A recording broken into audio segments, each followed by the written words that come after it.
una maestría en Ciencias Sociales de Flaxo, de la Facultad Latinoamericana de Ciencias Sociales, en la sede académica de México.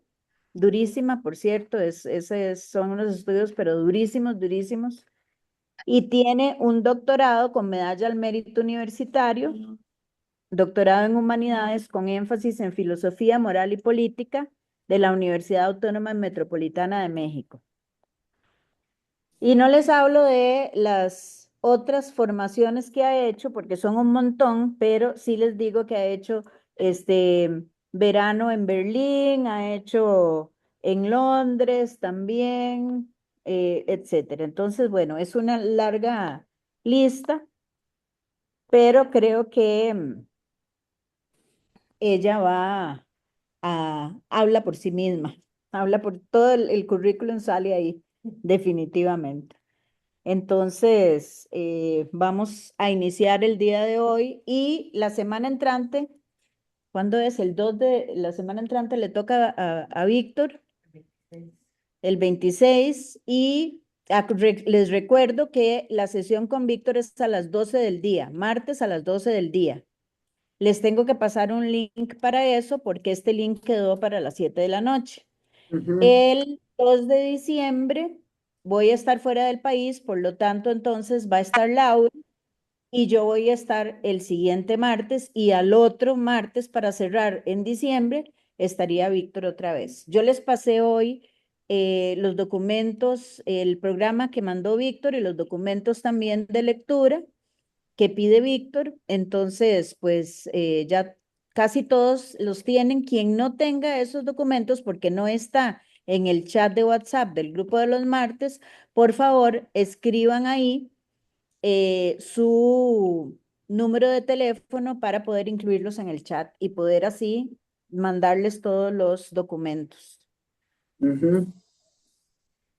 Gustavo, los documentos están en el chat. Lo que pasa es que tienen que darme su autorización de que los ponga en el chat. Es un chat del grupo de los martes. Si ustedes me dan la autorización, entonces es más fácil para mí, porque lo que pasa con hacer un Google Drive es que a alguna gente le cuesta el rollo del Google Drive. Es más fácil, para mí es más fácil y para ustedes, mejor dicho, es más fácil acceder al mismo chat. Ahí van a estar todos los documentos y ahí vamos a ir incluyendo los documentos subsiguientes. Entonces, bueno, sin más, vamos a darle la bienvenida a Laura. Yo muy complacida de que esté aquí y empezamos.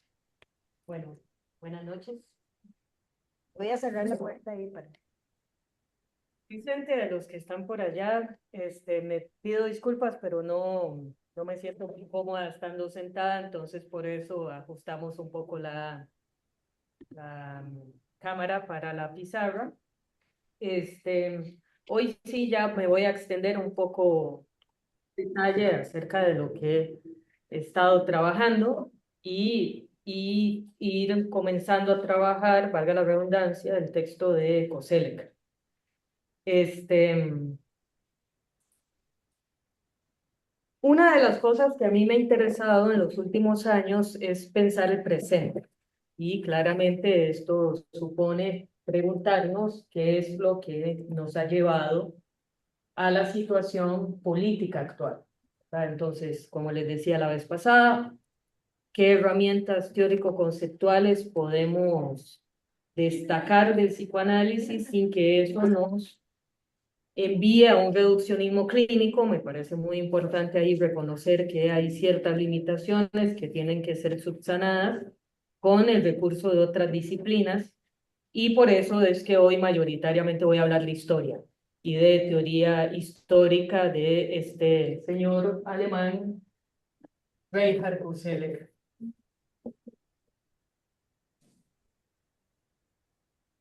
que este,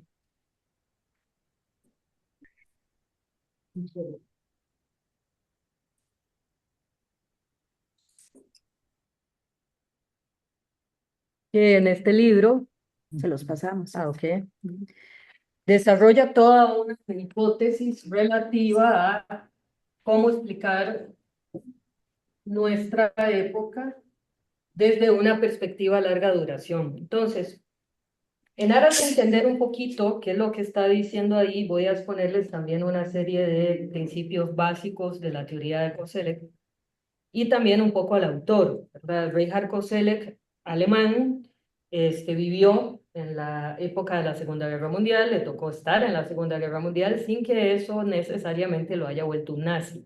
Esto es importante porque hay que aclarar también de que él fue alumno de un autor que también ha sido muy polémico por eso, porque estudió con Carl Schmitt y Carl Schmitt es un conocidísimo alemán y nazi. Sin embargo, he de decir que Carl Schmitt, su propuesta de interpretación de la política y la distinción que vamos a ir viendo entre lo político y la política, es retomada por autores y autoras de izquierda, así como por autores y autores de derecha, lo cual lo hace, sí, un autor bastante interesante en ese sentido.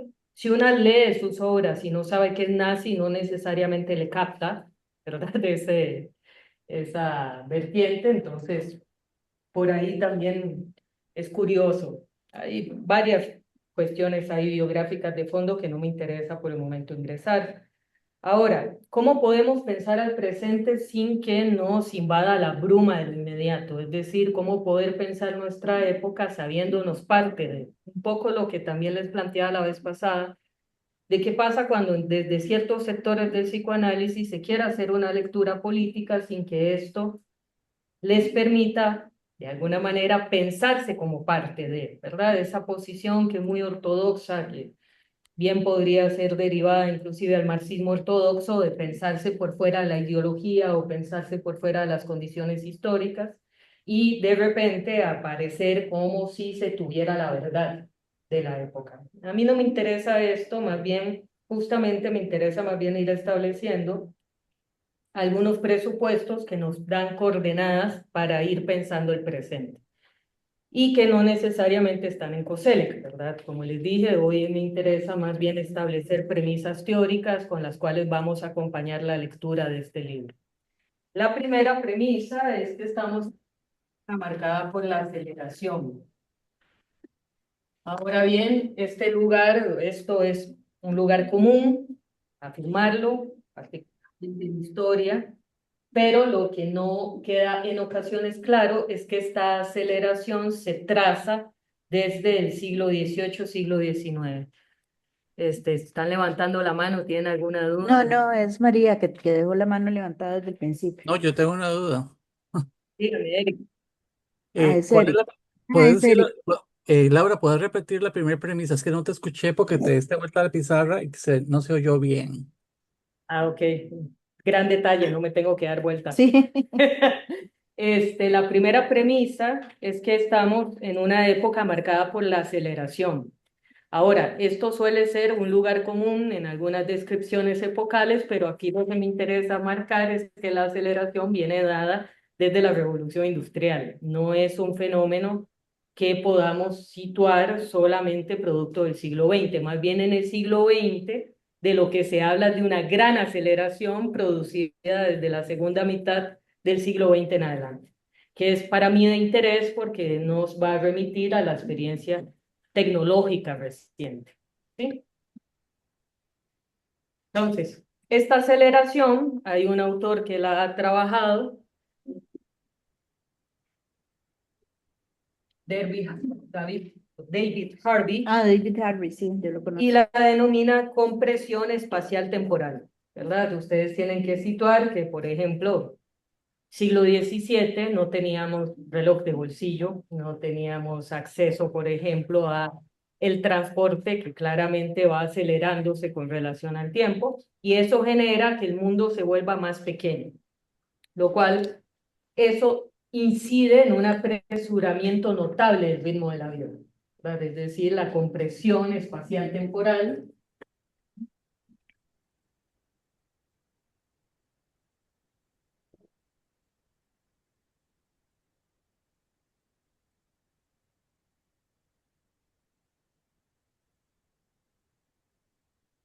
Esa compresión nos marca un ritmo de vida trepidante. Y esto es importante porque nuevamente es un fenómeno con el cual vamos a comenzar a pensar la modernidad y a la luz también de los efectos que estos tienen en la experiencia cotidiana. Yo sí quisiera que en todo momento estemos realizando ese doble juego, pensar la estructura de larga duración histórica, pero cómo eso incide en la experiencia cotidiana. Y la experiencia cotidiana que todos y todas compartimos, andamos siempre en carrera, no tenemos tiempo para nada, esa sensación de que hay algo que está limitado. En ese sentido, esto no solo introduce cambios radicales en la forma en cómo se comprende el tiempo y el espacio, porque nuevamente, previo a esto, los ritmos en los cuales transitaba la vida cotidiana están marcados por estaciones, están marcados por el día y la noche. Nosotros y nosotras, al acceder al reloj del bolsillo, por ejemplo, el reloj, ya por definición, comenzamos a cronometrar. Harvey se mete mucho en eso, en la experiencia de esa medición cada vez más exacta, y eso incluye la generación de mapas cada vez más exactos al punto tal que en esta época, al menos la gran mayoría de nosotros, no vamos a ninguna parte si no tenemos el mapita ya ahí abierto para saber con certeza, aparentemente, a dónde nos dirigimos. Eso no solamente modifica la relación del espacio-tiempo, sino que, y esto sí lo plantea Koselleck, nos imposibilita la posibilidad, valga la redundancia, de experimentar el presente. Es decir, hay algo que se escapa constantemente, que es la experiencia del día a día. Estamos jugando constantemente con la expectativa, con eso que va a venir, lo cual hace que también no podamos necesariamente detenernos, y esto es otro presupuesto, de que no estamos tomándonos el tiempo para pensar bien la época. Entonces hay fenómenos que de eso se derivan, que son muy interesantes, como historizaciones súper rápidas, en las cuales se trata de explicar eventos con base en justamente la pretensión de dotarles de sentido inmediato. Ahora, en esa línea, la experiencia mediática reciente, a que con esto me refiero a la revolución tecnológica con la cual Internet empieza a poblar nuestra vida, porque los y las nativas digitales esto claramente lo experimentan de forma distinta, pero los y las que no son digitales, observamos ahí también un punto de quiebre acerca de cómo nos informamos, cómo recibimos estímulos. A nivel cognitivo es clarísimo que eso genera una sobrecarga, pero también comienza a gestar la imposibilidad de asimilar eventos históricos constantes que se viven cercanos, inmediatos y fugaces a la vez. Es decir, cualquiera que abra su Instagram, su Facebook, para los y las de otras generaciones, o su TikTok, se va a encontrar con Palestina, el Congo, gatitos, videos de Gym Bros. Es que hay que pensar en eso, en la saturación informativa y el exceso de estimulación que parece hacer que ninguna cosa pese, pero que está a la vez. Eso, hay otro historiador, François Hartog, que también, con base en Koselleck, habla del presentismo. Una época marcada por un presente que se extiende, pero que a la vez no se vive. Es muy interesante porque hay un efecto paradójico ahí que yo puedo ejemplificar rápidamente. No sé si vieron que cuando tomaron el edificio de la FEOR, justamente una de las cosas que se plasmó en una de las mantas era estamos haciendo historia. O sea, Hartog encuentra en eso un síntoma del presentismo, es decir, la pretensión de que tenemos que marcar siempre, generar una marca, generar una huella, y eso tiene que ver con la imposibilidad justamente de hacer pausas o de tomarse el tiempo de la reflexión. A eso se le suma, y eso es algo que también hay que ir investigando, movimientos políticos y líderes con posiciones abiertamente hostiles hacia nosotros, ¿verdad? Esto, ahora que lo leo, lo escribí hace un año, Y acá todavía yo estaba jugando con la posibilidad de si estamos frente al fascismo o no. Y ahora yo no lo dudo tanto, la verdad, ya luego podríamos hablar de una definición de fascismo que sí nos permita entender el siglo XXI, pero sí estamos viendo mucha hostilidad hacia personas migrantes, personas minorizadas por su orientación sexual o su adscripción de género, claramente contra las mujeres u otras posiciones políticas. También la época está caracterizada por el rechazo de muchos sectores de la población contra la ciencia, ¿verdad? Aquí tal vez haya que pensar, bueno, ¿por qué estamos asistiendo a cada vez mayores sectores de población que son terraplanistas, por más de que nos dé risa, a mí me da mucha risa en alguna parte, pero es un indicador de algo. Puedo darles también el ejemplo de una vez un estudiante mío de filosofía de tercer año que se peleó conmigo porque creía fehacientemente que Stanley Kubrick había producido el alunizaje. Estamos hablando de un tercer año, ¿verdad? Universitario. Entonces, ¿qué será eso que nos invita a dudar tanto y a despreciar tanto el saber en una época en la que además hay una mayor circulación del mismo? Porque yo no sé si ustedes recuerdan que en algún momento había personas que decían que tal vez el problema político se debía a ausencia de información. En este momento tenemos exceso de información y más bien lo que estamos viendo es antes que esa elevación que había prometido la ilustración, ¿verdad? De nuestro saber y el conocimiento, lo que estamos viendo más bien es justamente terraplanistas, antivacunas, auge de fundamentalismos religiosos de toda índole, ¿verdad? Y tal, y Del fundamentalismo. feminismo, un retroceso del feminismo. ¿Sí? Cristianos, musulmanes, inclusive hasta fundamentalismo budista, ¿verdad? El genocidio en Myanmar es cometido por budistas, ¿verdad? Eso es importante también situarlo. Sin duda, sionistas, ¿verdad? Entonces, esto me lleva a pensar lo siguiente. Estamos en una época que si alguno o alguna recuerda los postmodernos de los 80, digamos un Gianni Battimo que decía, frente al exceso de información, la sociedad de la información va a permitir que aceptemos la pluralidad y la diferencia. Y lo que estamos viendo más bien es una tendencia hacia la búsqueda de posiciones fijas que se asuman como verdades absolutas. Y eso no solamente estaríamos viéndolo en términos netamente políticos, sino en términos inclusive académicos. Porque a mí me parece que también hay que situar esto en cómo algunas corrientes de pensamiento quieren cerrarse sobre sí mismas o resisten la posibilidad de su cuestionamiento, y ahí desgraciadamente hay algunas vertientes del psicoanálisis que ingresan ahí.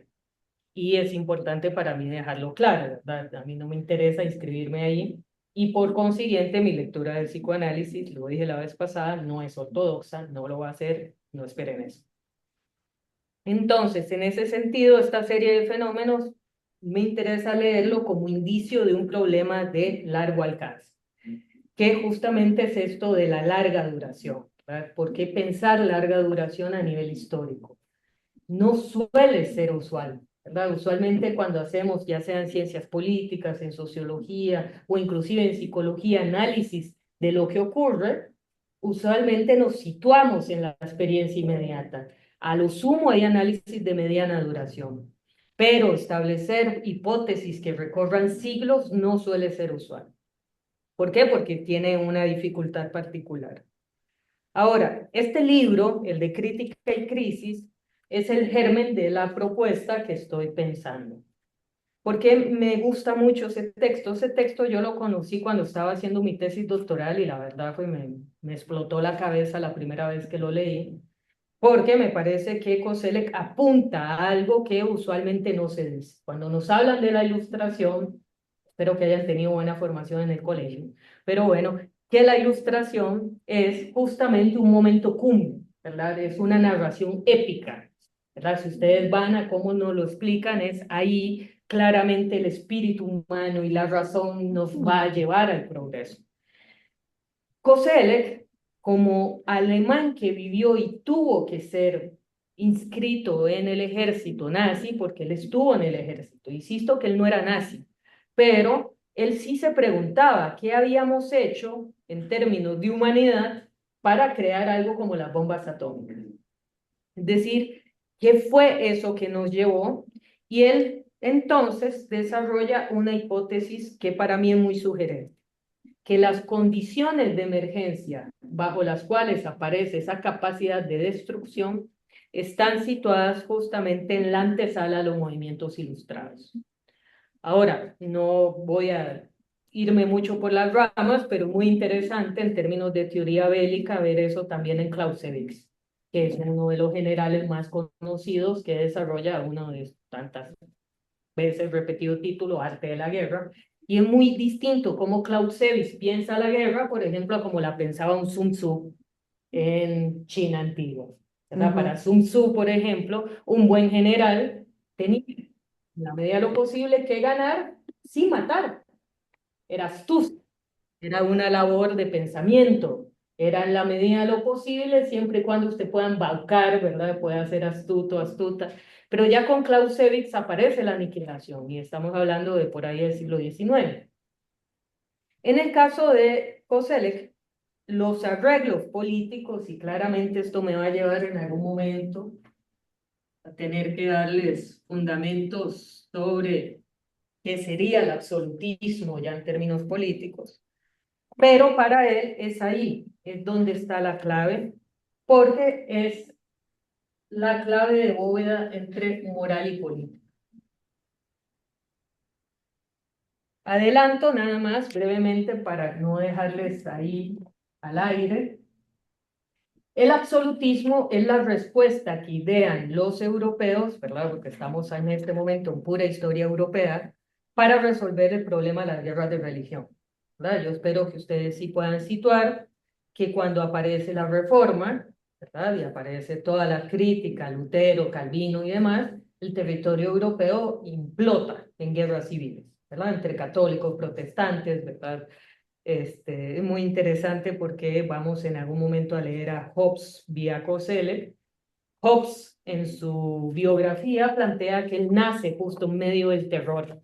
¿Y por qué lo sitúa ahí? Porque era el momento donde la Armada Invencible, que era así como se llama la Armada Española, intenta conquistar a Inglaterra en la época de Elizabeth I por herejes.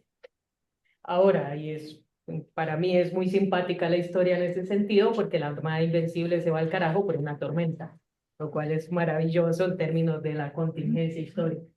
Pero a lo que quiero llegar es que el absolutismo fue la respuesta con la cual se intentó contener las guerras de religión, es decir, imponer un único poder al cual todos y todas temieran. El mejor ejemplo histórico de eso es Luis XIV diciendo el Estado soy yo, ¿verdad? Entonces un monarca absoluto, en términos prácticos, tenía absoluta responsabilidad y eso es algo que nos permite con Koselleck ver lo que a mí, para mi gusto, es una lectura bastante aguda de los efectos psíquicos de ese ordenamiento político. El texto lo desarrolla y lo vamos a ir trabajando en el entendido de que cuando el rey asume toda la responsabilidad, despoja de la responsabilidad moral a los súbditos. La asume justamente el rey.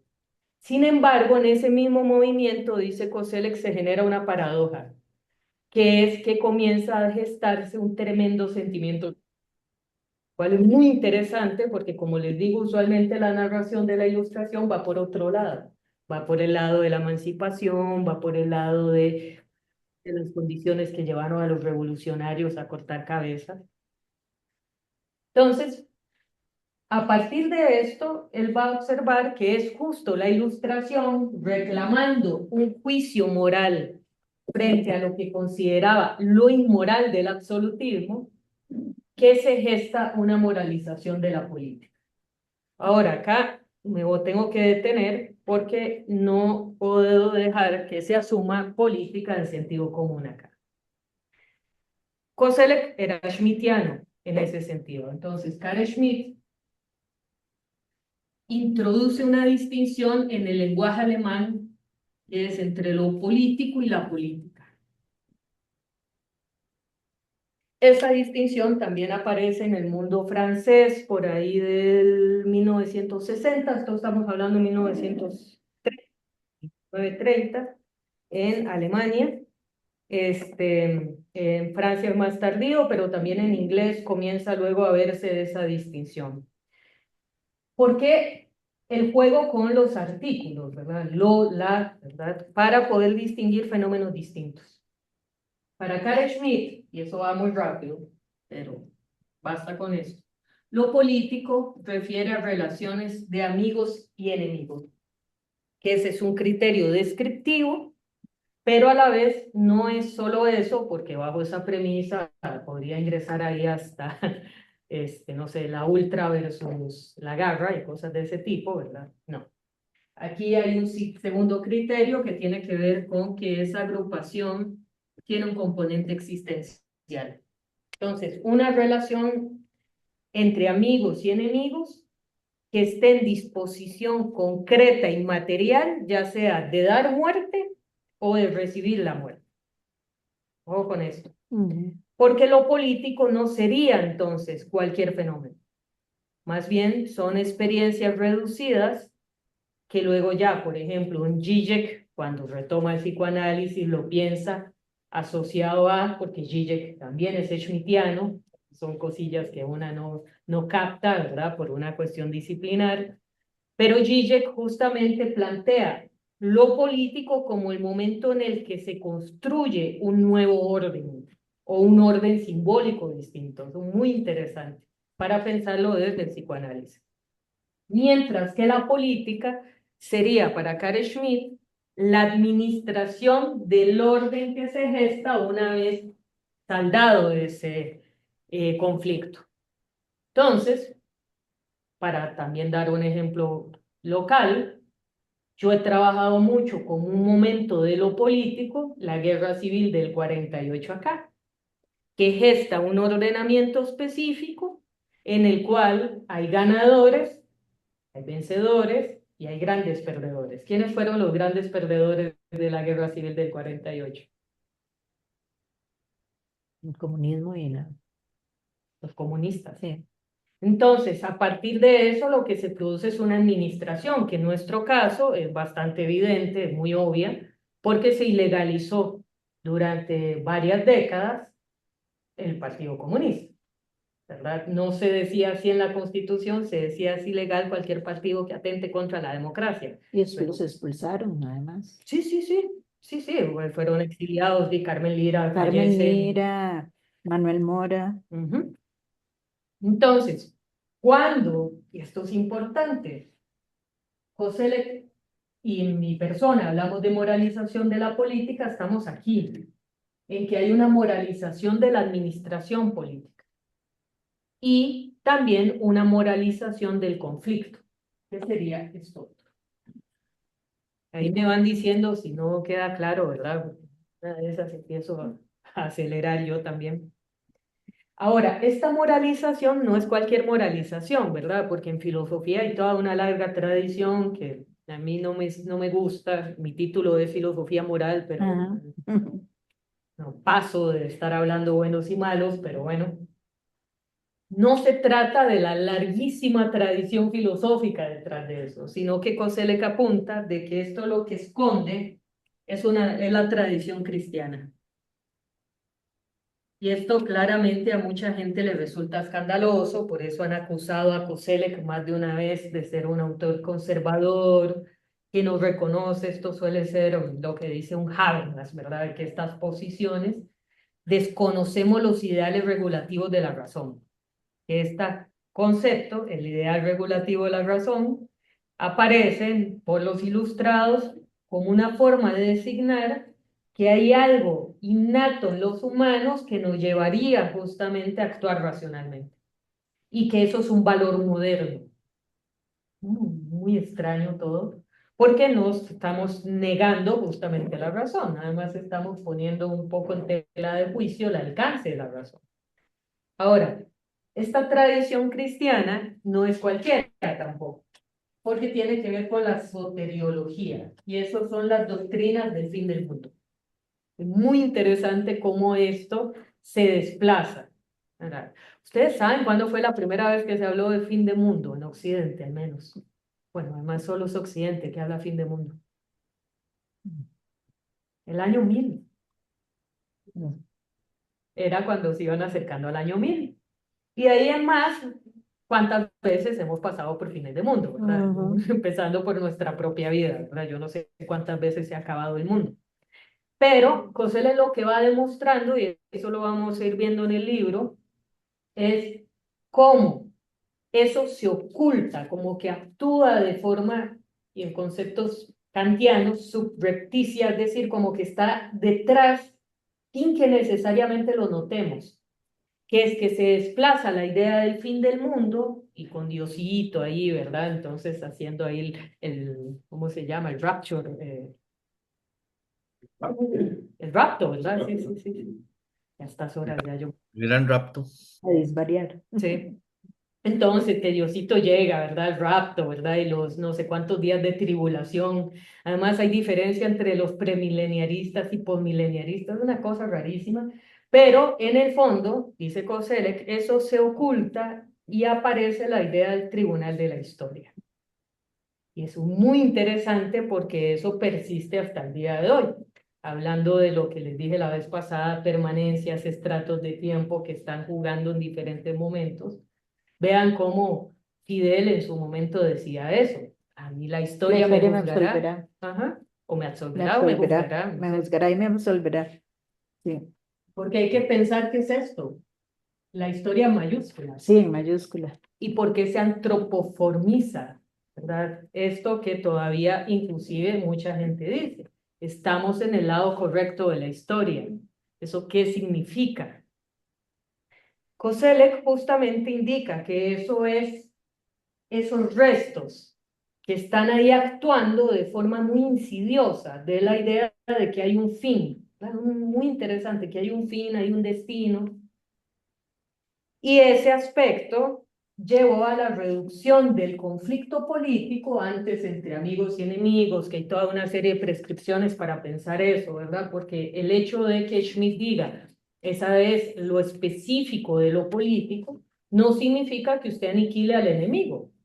Un buen ejemplo histórico es pensar, no sé, bueno, Hitler se suicidó, ¿verdad? Pero el hecho de que Churchill, Stalin y Roosevelt se pudieran sentar en una misma mesa, siendo enemigos ellos también entre ellos, pero frente a otra amenaza, podían negociar. O sea, que haya enemistad no implica aniquilación. La aniquilación viene dada por la moralización. Esa es la tesis que vamos a ir siguiendo. Porque al hablar de buenos y malos, y el otro encarna la maldad, y es la maldad terrenal, ahí la justificación, y Koselleck toda la obra va en esa dirección, la justificación de su aniquilación viene dada por la pretensión de una superioridad moral. Sí, Pero eso no más bien como que hubiese hecho que se mataran aún más, o sea, que las guerras de la religión persistieran. Es que esto estamos hablando ya en la Ilustración. O sea, el absolutismo había dado la solución en términos históricos a las guerras civiles porque ahí se impone la tolerancia. Usted puede ir, por ejemplo, a un ensayo muy conocido de John Locke, ese ensayo sobre la tolerancia. Por ejemplo, Inglaterra permite, entre comillas, libertad de culto. Ahora, otra cosa muy distinta es España y la Inquisición. Y ahí sí esto se operó. Pero en términos ilustrados, en algún punto, como se pretendía dejar atrás lo religioso y lo mágico, hicieron de cuenta que eso no existía más, pero lo que pasa es que se les metió de contrabando en esta estructura de juicio moral, ¿sí? Y claramente, si lo ponemos así, y usted ve los conflictos bélicos que tenemos en el presente, el hecho de que Netanyahu justifique asesinar niños y niñas porque pueden ser futuros terroristas, es porque hay maldad innata ahí. claro, hay maldad innata. Entonces, el problema de fondo, eso sí, es que Koselleck nos dice, esto no se reconoce. Es tal cual, no solemos y por eso es una estructura de larga duración que ya ahora explicaré un poco más Ujú. en detalle. Entonces, esto no solamente implicó el enjuiciamiento de la política, sino que la emergencia del concepto de crítica está acá, ¿verdad? Nosotros usamos la palabra crítica para todo, ¿verdad? Entonces voy a criticar o voy a tener una posición crítica. Pero ustedes se han preguntado qué significa crítica Ujú. en un sentido estricto. Eso- Crítica viene de crisis. sí, pero también justamente aparece ahí el concepto. Por ejemplo, esto otro, crisis. ¿Hace cuánto estamos en crisis? La idea de que estamos en crisis viene de esta época. Entonces, llevamos fácil, ¿qué? 4 o 5 siglos de crisis. Ahora, crítica en un sentido estricto es la capacidad de formular un juicio. Ujú. Esa es la definición de crítica. Pero, claro, otra cosa muy distinta es el sentido común. Entonces, yo asumo que criticar es eso que se oculta ahí, ¿verdad? Entonces, voy a criticar una posición. No, tengo que formular un juicio. Ahora, crisis. Crisis comienza a verse el concepto tal como lo entendemos ahora, ahí, en este periodo. Pero crisis previamente remitía a qué? ¿Qué se ubica? ¿A qué? A la crisis médica. Ajá.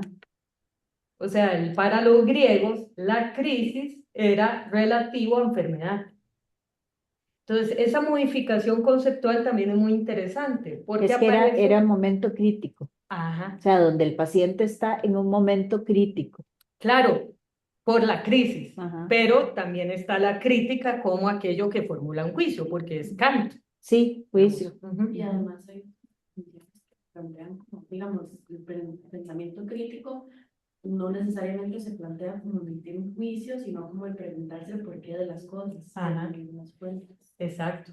Pero si una retrocede un poco la cuestión, su emergencia viene dada por esto, ¿verdad? Porque la idea era recuperar justamente la capacidad de juicio que se le había cedido previamente al rey. Ujú.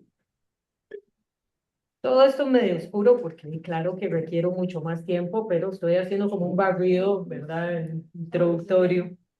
Sí, de hecho, en un momento crítico se tiene que emitir un juicio, Se tiene que tomar una decisión porque se además. tiene que tomar una decisión, Sí. exactamente. Entonces, esto no solo, insisto, se fue a la política, sino que se convirtió en un lugar común. Por eso es que aparecen ya las definiciones a posterior, ¿verdad? Pensamiento crítico es justamente la posibilidad de cuestionarlo todo. La cosa es que como lugar común justamente avanza todas las áreas. Entonces, se puede pensar un juicio moral, inclusive hasta el saber. Y aquí en esta facultad pasa mucho. Ahora, yo lo que me pregunto es, ¿en qué momentos históricos esta estructura de larga duración se activa con mayor fuerza y en qué momentos parece reducirse? Porque la hipótesis, que yo sí coincido con Koselleck, es que estamos todavía ahí, pero que habría momentos donde esto se exacerba. Y me parece que estamos en una época donde esto está exacerbado porque la incertidumbre política, social, económica, ecológica, climática, es masiva. Ustedes ni yo no sabemos qué va a pasar de aquí a un año en términos climáticos. Hay cosas ya de espanto. Yo no sé si vieron que está ya previéndose que se detenga la corriente del Atlántico Norte. ¿Ubican eso? Es una gran corriente que mueve casi que buena parte del clima del planeta. Si eso se detiene, o sea, la peliculita esa de 2012 se puede quedar corta. Y ya Islandia, por ejemplo, está tomando medidas gubernamentales, pero claro, son los islandeses, son como 30.000 nada más. Sí, son poquitos. Sí, no, pero eso, por eso es que tienen hasta mecanismos de democracia directa, son fascinantes, pero es Sí, que son muy poquitos. son ¿verdad? poquitos. Entonces ellos ya están tomando medidas porque Islandia sería uno de los primeros países que obviamente se va a ver tremendamente golpeado por eso. Ahora, entonces, esa incertidumbre se ha vuelto insoportable. Entonces, ubicarse en el lugar de la moral es una forma de intentar transitar por ahí. Eso sería mi hipótesis y que por eso estamos nuevamente frente a fascismos y otras formas de totalitarismo, porque yo sí pienso que el fundamentalismo cristiano, que es lo que nos toca a nosotras y a nosotros acá, es una forma, es un intento de generar un estado totalitario, ¿verdad? Control de cuerpos, control de sexualidad, control de relación.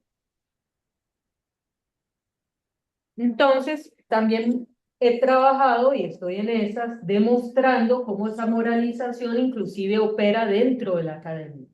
Y es que escuchen, desgraciadamente es bastante fácil identificar cómo la mayoría de analistas, sean de izquierda, de derecha, progresistas o conservadores, emiten constantemente juicios morales y muchos de esos dados por premisas que también no vienen al caso, como ¿cómo es posible que en estas alturas esto siga pasando? Pero ¿quién le ha dicho a alguien que porque un año sume más, porque es un número y además es un calendario que es nuestro, ¿verdad? Porque bajo esa premisa, y no sé, los judíos han por el año 5000, ¿ah? ¿No? Por ahí. O sea, ¿qué tiene que ver un número? 5000, Ustedes tienen que preguntarse qué se oculta detrás de la idea de ¿cómo es posible que estemos acá?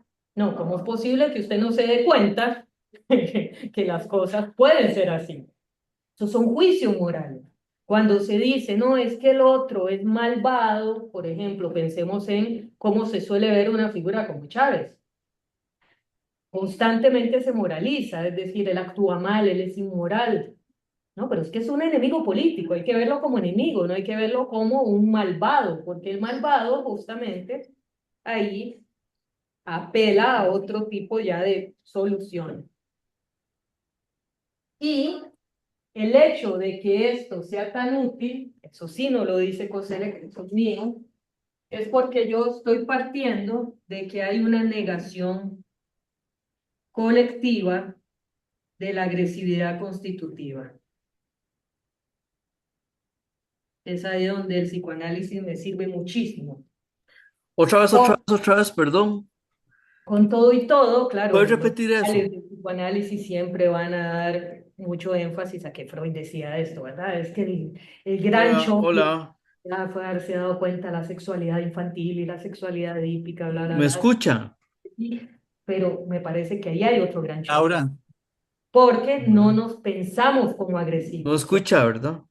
Tanto así que lo que le comentaba el otro día que me pasó en Argentina, estoy exponiendo algo de esto en un congreso y le mando un chiste, ¿verdad? Porque eso fue, hice un chiste asociado a que hablar de mal en filosofía puede ser común, pero que yo desde mi lugar me pregunto qué significa el mal, ¿verdad? Al final de cuentas, para mí es una categoría metafísica.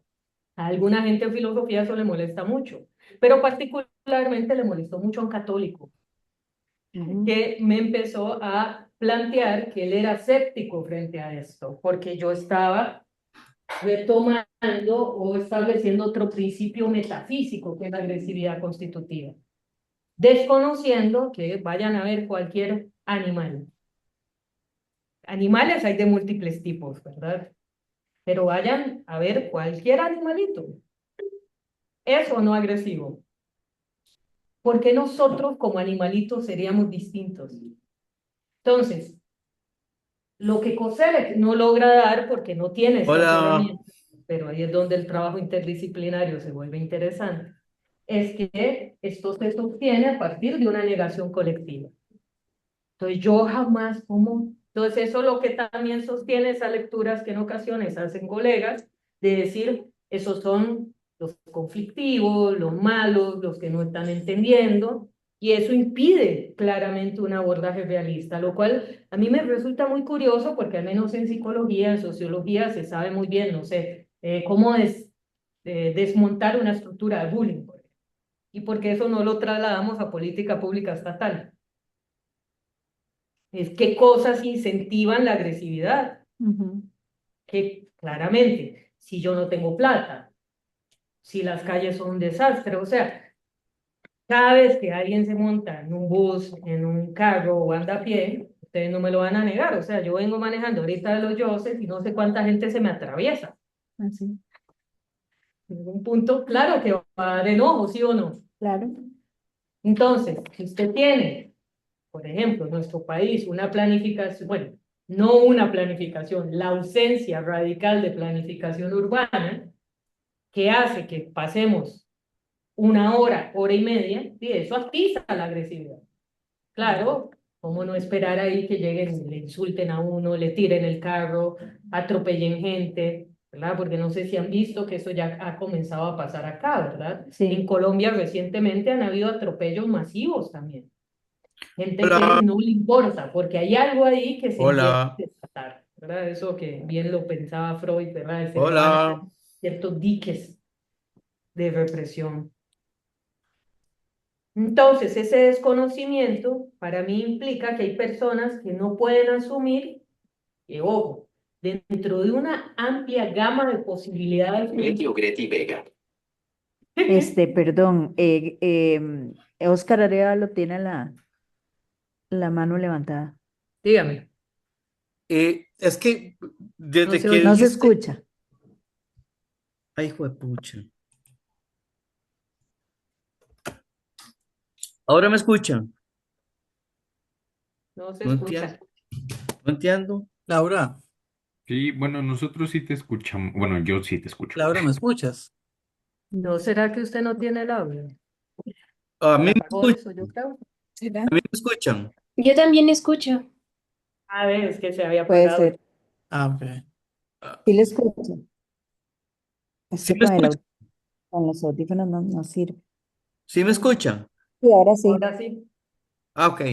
Es que desde que empezaste con el tema de la agresividad constitutiva, te estaba haciendo señas porque pasaste muy rápido. Y yo me quedé, pero después seguiste con un montón de ideas más, entonces me quedé perdido. Pero el tema es el tema de la agresividad constitutiva es de quién, es esencial del ser humano, o es un tema. Sí, esto es uno de los presupuestos centrales del psicoanálisis. Sí, Freud. Freud y Lacan lo establecen. Sí. Hay hostilidad inherente por la pulsión de muerte. Entonces, hay tendencias destructivas en cada organismo vivo, porque además Freud en eso hasta se atrevió a pensarlo como una teoría que podría ser adjudicada a todo lo vivo. Todo lo vivo quiere en algún punto retornar a lo inorgánico, destruirse o destruir a los otros, dependiendo de las modalidades De en la las que se. civilización ¿cómo es que dice Freud también? Lo reprimimos y lo ponemos en función de la civilización. Correcto, es que esa es la tesis que De la aparece muy sublimación. clarita en el malestar en la cultura, Sí. Ajá. ¿verdad? De que hay siempre una amenaza justamente dada por la hostilidad o en este caso la agresividad, que vuelvo a lo que les decía, es decir, piensen en cualquier animalito de cualquier tipo, ¿verdad? Desde los insectos hasta los mamíferos, los peces, es decir, frente a una amenaza, en algún punto van a responder. O sea, hay que ser particularmente moralista para desconocer un hecho biológico. Es que, a ver, sí, De acuerdo. Freud decía que el ser humano es como un puercoespín que se junta con otros para darse calor en una noche de invierno, pero que en el momento en que se acercan, todos sacan las púas. sí que esa analogía es de Schopenhauer. De es que Schopenhauer, sí. exactamente, de Schopenhauer. Ok, y la otra pregunta que tengo es, ¿quién es esa moralización de la política la hace algo o alguien para algo? ¿O es un movimiento de la historia? Sería lo, vamos a traducirlo en un sentido psicoanalítico, parte del orden simbólico moderno. Ujú. Eso sería. Claro, pero en términos de historizar eso, Sí, yo lo puedo historizar. políticamente hablando, ¿de qué estamos hablando? ¿Ah? Pero estábamos en el tema de lo político y la política. Sí. Políticamente hablando, ¿quién? ¿Para qué? ¿Cómo? ¿Para qué qué? ¿Para qué esa moralización de la política y demonización del otro? Es la justificación de la aniquilación y de los fines con los cuales yo llevo la aniquilación, porque si yo estoy del lado bueno de la historia, porque el tribunal de la historia me va a constatar eso, entonces yo puedo permitirme cometer cualquier atrocidad en nombre de ese telos, de ese Claro. fin. Ujú. Claro, claro. La Revolución Francesa, ¿verdad? En algún momento Robespierre padeció lo mismo que inició.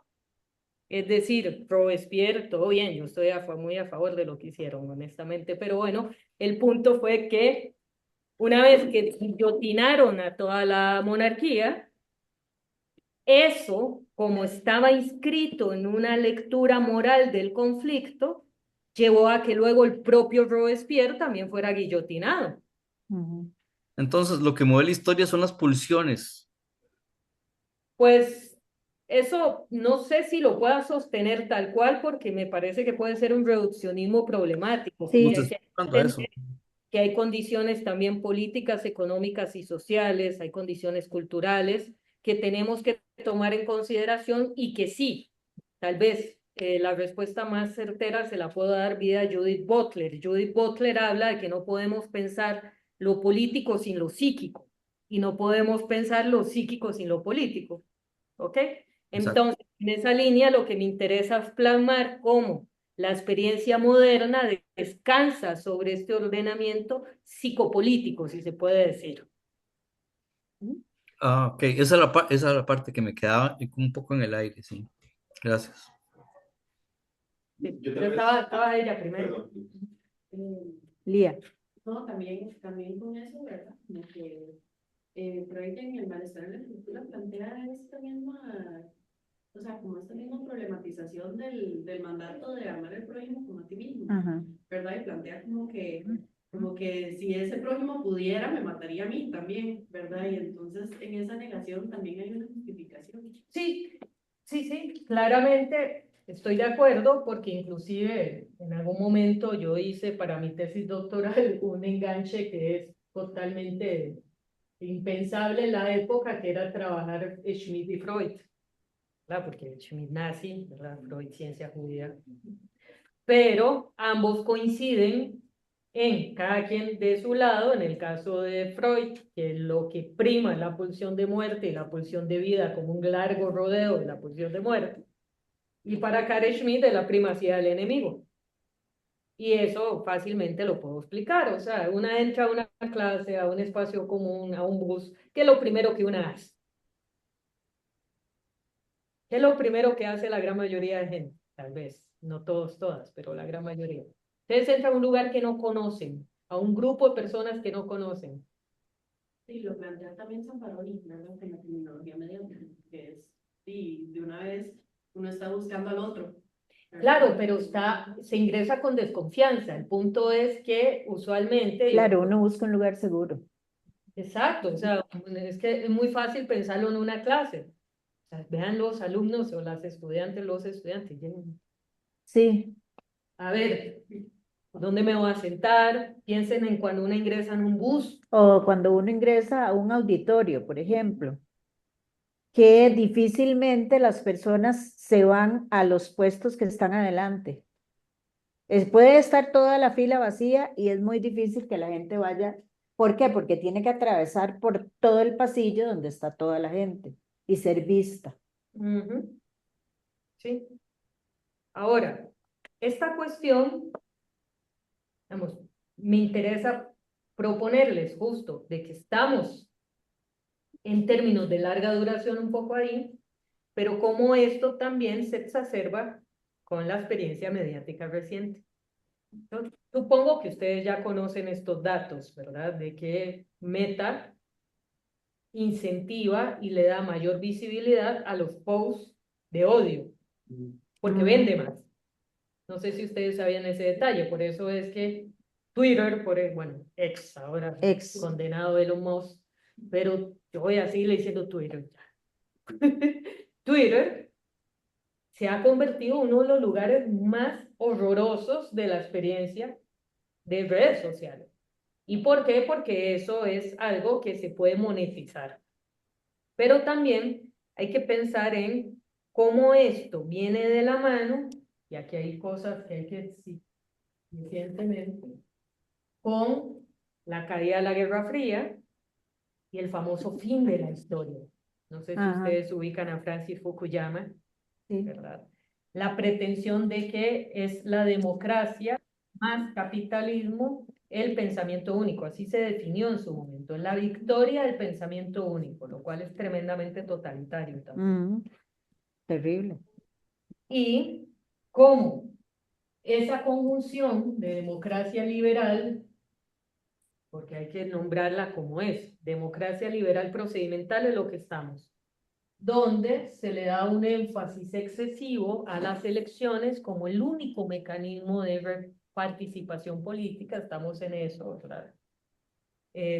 Cómo eso también incentiva la incertidumbre y el antagonismo porque no permite la tramitación del conflicto. Vean la cantidad de problemas que hay y acaso hay medidas efectivas para aminorar o reducir el conflicto político. Ya. Vayan a hacer el botómetro. Ya lo vieron, ya lo hicieron, supongo, ¿verdad? No sé si ustedes logran percibir esto. Por ejemplo, en mi caso, yo dije, esto está mal hecho, claramente. No es problema del tribunal, es problema de los partidos políticos que bajo un esquema de competencia electoral solamente devienen ser atrapatodos. Esa es la definición estricta en términos de ciencias políticas, catch-all. Entonces, eso es lo que hace que, claro, el tribunal toma lo que le dicen las personas candidatas y los partidos, pero es todo tan cercano que me sale, obviamente, y primero, Frente Amplio, soy de izquierdas, no soy ortodoxa tampoco, pero igual me sale con un 75% Eliezer Feinstein Ajá. y un 50% con Laura Fernández, que honestamente lo que esa mujer me provoca es cualquier otra cosa menos cercanía y menos a un 50%. Y menos son 50. Entonces, ¿qué es lo que pasa? Que eso demuestra que hay algo también que no está funcionando en la institucionalidad para, desde la administración política, contener el conflicto.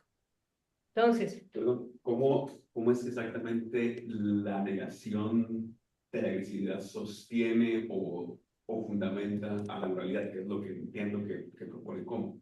porque como yo niego que haya una potencial destructividad en los seres humanos, ahí sí, tal vez me voy a atrever a ser un poco más clínica en ese sentido. Eso alimenta un narcisismo en el cual usted se eleva por encima de lo que considera que son los otros. Claro, usted es un ser superior. Exacto. Ujú. Y Koselleck justamente transita mucho sobre eso. Él tiene una frase maravillosa en el libro. Él dice, la burguesía deviene hipercrítica e hipócrita de sí misma, porque no se da cuenta que comete exactamente los mismos hechos que denuncia. Un poco jugando ahí también cuando Freud plantea, usted tiene que ver cuál es su parte en lo que se queja. Ujú. Entonces, cuando nos asumimos, porque eso sí, o sea, cuando pensamos mayoritariamente las personas que hacen análisis político, presten atención, en general se sacan como si no fuera con ellos o Sí. ellas, ¿verdad? Entonces no están inscritos en la misma trama. Y eso es lo que lleva a, me parece, estas posiciones de indignación que no sirven de nada. Es como, ay, qué espanto, ¿cómo están las cosas? Y no, es que las cosas son así. Suman.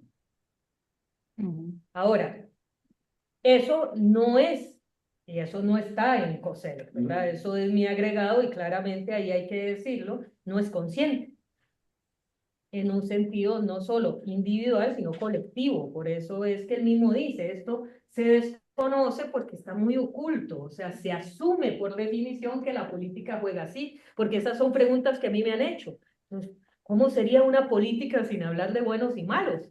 Ujú. Pero sí existe, vayan a leer a Maquiavelo. Ahora, me van a decir, ay, no, pero es que eso también es desconocimiento. Está el Maquiavelo del Príncipe, que es el más usual, el que dicen que era cruel y mandaba a matar a todo un linaje familiar, y sí lo hacía, pero en esas épocas no había derechos humanos y no había una noción de que cada vida era valiosa, y eso es importante tenerlo presente, pues es importante conocer la historia.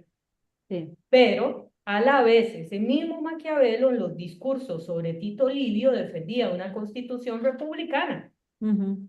en la cual se le diera cabida a los grandes y a los pequeños, porque toma como referente a la República Romana, Ujú. que la República Romana es muy distinta al imperio, Sí, y como experiencia política es una cosa maravillosa. así, con el foro y la... sí. Ajá. O sea, el tribuno de los pueblos, por ejemplo, fue una posición que se establece en la antigua Roma. Ujú. Ahora, Maquiavelo en ningún momento establece que haya algo bueno o malo. A él lo que le interesa es la eficacia de un determinado manejo.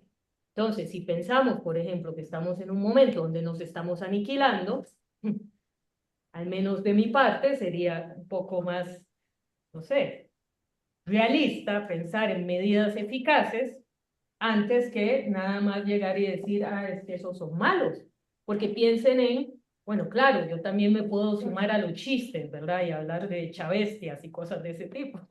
Pero más allá de eso es, ¿qué hago yo cuando quiero observar que todos o todas los simpatizantes de Chávez son malos? ¿De qué me sirve a mí eso? O sea, claramente, y eso también me lo han dicho de vuelta, es que es muy humano, ¿verdad? Moralizar. Pues sí, puede ser. Pero así como nos podemos ubicar en una posición epistemológica de escucha distinta en el momento en que asumimos, por ejemplo, cierta prudencia en el espacio clínico, ¿por qué no asumirla a la hora de hacer un análisis político? O sea, ¿qué tiene que se haga exactamente el mismo gesto? Es decir, esa posibilidad de justamente no aparecer para poder justamente precipitar otras cosas. Es ahí otro efecto, entonces nunca voy a poder dejar de pensar entre buenos y malos. No, eso es falta de imaginación. ¿Sí? Y se podría decir que la negación de la agresividad empieza con el absolutismo. Eso es una muy buena pregunta, porque eso es una de las cosas que ando yo detrás, porque el absolutismo, insisto, lo que crea para Kosellev es dos tipos de posiciones simbólicas. Está el soberano, que tiene la obligación y la responsabilidad de asumir el poder absoluto,